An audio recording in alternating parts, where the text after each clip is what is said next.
মদিনার সাহাবীদের মধ্যে সবচাইতে গরীব সাহাবী ছিলেন সাইয়েদনা বেলাল রাদিয়াল্লাহু তাআলা আনহু। নিজের লজ্জাস্থান ঢাকার কাপড়টা ছাড়া তার কাছে দ্বিতীয় কোনো কাপড় ছিল না। সকালে যদি খাবার পেত, দুপুরে খাবার ছিল না, দুপুরে পেলে রাতের জন্য ছিল না, আজকে খাবার থাকলে কালকে নাই।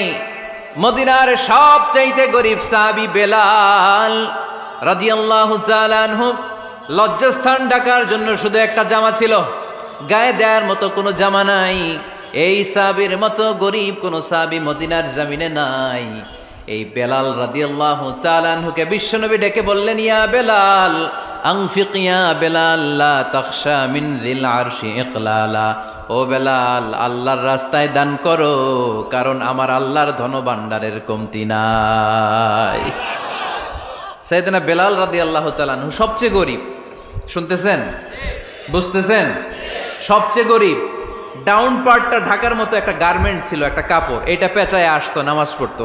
গায়ে রাখার মতো কোনো জামা নাই, আর খাবার দাবার টাকা পয়সা বলতে নাই।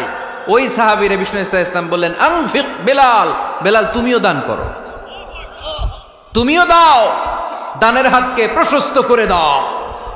আনফিক ইবনা আদম উনফিক আলাইক, হে বানি আদম দাও, দিলে আমি তোমারে দেব। কেজির এটা হুজুরে দিয়ে দিলাম, এরপরে কেউ আমার 20 কেজি দিলে ওইটা ধরবো, ওইটা আবার আরেকজনরে দিব, এরপরে আরেকজন 30 কেজি দিলে ওইটারে ধরবো। কথা বলেন, কথা বলেন, কথা বলেন। এজন্য আল্লাহ বললেন, ইনফিকুনা ফিস সাররাই ওয়াদ দাররা।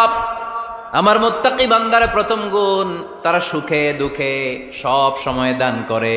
দানের ধারাবাহিকতা সব